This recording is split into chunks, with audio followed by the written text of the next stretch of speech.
Alô, Charla 10, a parada é a seguinte, peça sua forneria original, franquias espalhadas por todo o Brasil. E a galera, Roger, eu não sei se a galera tem essa imagem. Eu tenho essa imagem.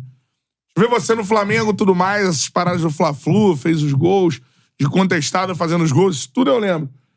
Daqui a pouco corta na minha cabeça a história, assim, ó, puf, na minha cabeça. Aí tu aparece na Eurocopa, do nada. Polonês. Tem um hiato. Não sei se a tua cabeça Mas que você... Não, Veio juventude aqui, é verdade, porque o que acontece? A minha vontade era ficar no Flamengo. Só que eu tava emprestado pelo Corinthians, aí fiz uma temporada boa, eu volto pro Corinthians. Inclusive, o que eu vou falar aqui agora, eu falei com o Tite hoje. Legal. Hoje eu estive lá na Gávea, encontrei o professor Tite lá, conheci a estrutura do Ninho do Urubu lá. Parece com a estrutura da sua época, né? Não. Nem tinha isso. Igualzinho, nem tinha. A gente treinava só na Gávea. Mas é bem parecido ali. E aí, o que acontece? Eu volto do Flamengo pro Corinthians, louco pra jogar. Tinha feito uma, individualmente, melhor temporada da minha carreira, 12 gols na temporada, enfim. Falei, vou ter oportunidade, né? Voltando do Flamengo pro Corinthians e tal. E o Tite já assumiu, acho que em 2004, o Corinthians, ali na parte final, e ficou pra 2005. Aí a gente vai pra pré-temporada. Aí não lembro se era Extremo ou alguma outra cidade, o Corinthians costumava ir. Se era Atibaia, enfim. E aí chega a proposta pra mim do Celta de Vigo, da Espanha, segunda divisão. Aí eu cheguei no Tite e falei, professor, não quero ir. Tô recebendo uma proposta do Celta, mas eu quero ficar, quero mostrar meu valor aqui dentro do Corinthians e tal, acho que eu tenho condições. E aí o Tite foi bem sincero, isso aí eu sempre elogiei nele, dentre outras características que a gente sabe que ele tem muito boa. Sempre foi muito sincero e falou, Roger, eu vou dar a oportunidade primeiro para quem já está. Ele usava o Fininho e o Renato Abreu, na época, que depois veio pro Flamengo. Isso, verdade. Ele usava os dois na lateral esquerda. Falou, se eles não aproveitarem a oportunidade, óbvio que você vai ter a sua. Naquele momento, eu dei a mão pra ele e fui embora no outro dia. Eu não ia ficar sendo a terceira opção, a princípio. E ele foi muito bacana de falar isso, de mostrar esse cenário pra você. Eu agradeci ele hoje, pô. Falei, professor, lembra da... Cumprimentei ele. Pô, Roger, quanto tempo e tal. Ele e aí... lembrou da parada? Não, e aí eu comentando com ele, ele lembrou. Pô, peguei aquele time e tal. O time do Corinthians não vinha bem naquela época também, 2004 ali. Aí 2005 foi campeão brasileiro, mas 2004... chegou o MSI. Então eu cheguei a treinar com o Tevez, chegou o Seba, depois Mascherano, o Carlos Alberto. Então eu cheguei a treinar, fiz 3 semanas, se eu não me engano, da pré-temporada. E depois saí. Aí relembrei essa resenha com ele hoje, muito bacana. E aí eu fui pro Celta de Vigo, jogar a segunda divisão do Espanhol, fui emprestado. Joguei, subimos, se eu não me engano, a gente foi vice-campeão espanhol da segunda divisão. Bacana. Subiam os 3, né? Eu não lembro se a gente ficou em segundo ou terceiro. Joguei, dos 15 jogos, eu joguei 13 como titular. Mas não tive nenhum destaque, porque lá eles jogavam no 4-1-4-1 e eu jogava na linha defensiva. Então eu não podia passar do meio de campo. Zagueiro pela esquerda. Zagueiro pela esquerda e assim, minha característica nunca foi essa no Flamengo.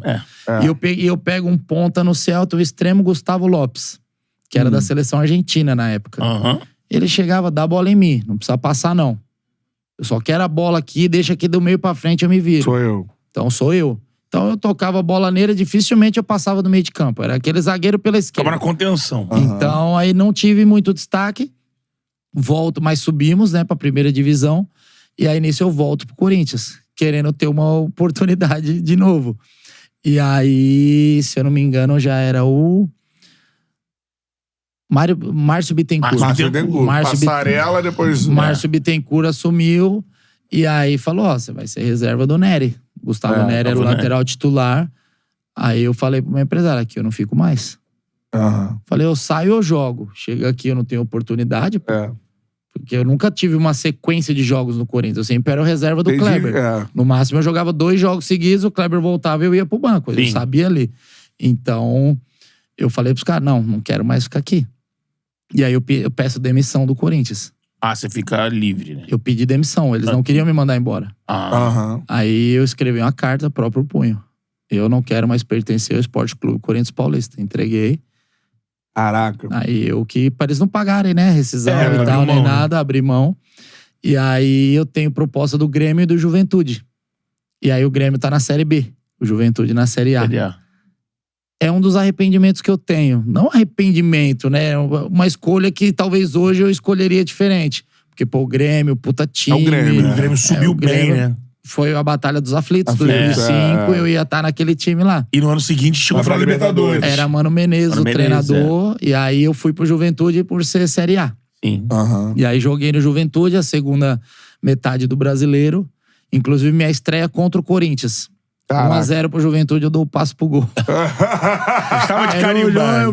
Não era pra ser, né? Então, eu fui pro Juventude, minha estreia, 1-0 pra gente, e eu faço o passe Josiel, que depois veio cabeludinho. fez o gol de cabeça e a gente ganhou de 1-0 do Corinthians lá no Jacone. Foi minha estreia. Só antes de tu entrar, porque daí você vai pra lá pra fora, porque teve uma situação agora aqui, você que tá contando. Você chega no Corinthians, tá lá no Corinthians, voltou, tá o Tite, e o Tite é honesto contigo e fala, ó, eu tenho gente na sua frente, então tô te avisando. O Tite chega no Flamengo, agora, e tem um lateral que foi pro Corinthians, e o Tite falou pra ele, ó, você hoje é minha terceira opção. É o Mateuzinho. E ele tinha algumas propostas, mas quis muito pro Corinthians, lutou, esperou, deu aquela confusão toda, foi pro Corinthians. Aí é uma ida inversa, né? Buscando essa possibilidade. Diferente de você, o Mateuzinho até teve alguma sequência em algum momento. Sim, em algum momento ele não foi teve uma sequência. grande sequência, mas ele teve algum momento ali.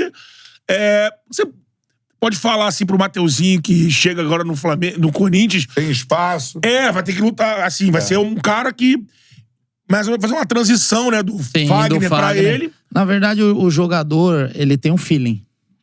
Tem um feeling, né? Ele sente como tá o ambiente, se ele vai ter oportunidade, se ele não vai ter o tratamento do treinador com ele, o tratamento da comissão técnica com ele. E aí a proposta que chega ou deixa de chegar. Então, eu vi fotos, inclusive, dele pequenininho com a camisa do Corinthians. Então, do pai tem aquela coisa. O ser humano, ele tem essa do sentimento também. Tem uns que são só pelo dinheiro, e a gente não julga, mas tem alguns que querem viver o sonho de infância, o sonho de... eu contei que eu não via valores no contrato, eu queria ser jogador profissional. Então, ele viu ali, acho que o Botafogo tava brigando pra ter também, talvez até com proposta maior financeira. Talvez. E o Corinthians, ele sabe como é que tá a questão, porque isso é noticiado, a questão de financeira e tal, pegou patrocínio, mas não pagou aqui, pagou ali, enfim. Até no Samba Gol lá, a gente o apelido dele era Matheus Ioiô, porque foi, voltou, a gente... Treinou, voltou, jogou, foi, entendeu? Então, assim, eu desejo todo o sucesso do mundo pra ele, eu acho que ele tem condições. A concorrência no Corinthians talvez seria menor do que no Flamengo, que o Tite já demonstrou a preferência pelo Varela e o Wesley. Então ele seria o terceiro lá, ele é o reserva imediato. O Fagner vem nessa transição... né, muita gente já talvez até pedindo para que ele pare, que ele saia, enfim. Então ele vê maiores chances de dar seguimento na carreira dele num clube gigante que é o Corinthians. Então eu acho que ele acertou nessa troca, fez muito bem. Vai jogar mais, o Fagner tem um histórico de muitos cartões, então suspensão, então ele vai ter muito mais chance de jogar e mostrar o potencial dele do que se ele permanecesse no Flamengo. E dá pra ver que ele tem a cara do Corinthians, ele vai pra cima, ele, né, já postou aí, fez postagens falando. E o futebol dele, ele tem um futebol agressivo pra frente, a torcida gosta de raça, dá pra ver que ele é um menino raçudo também.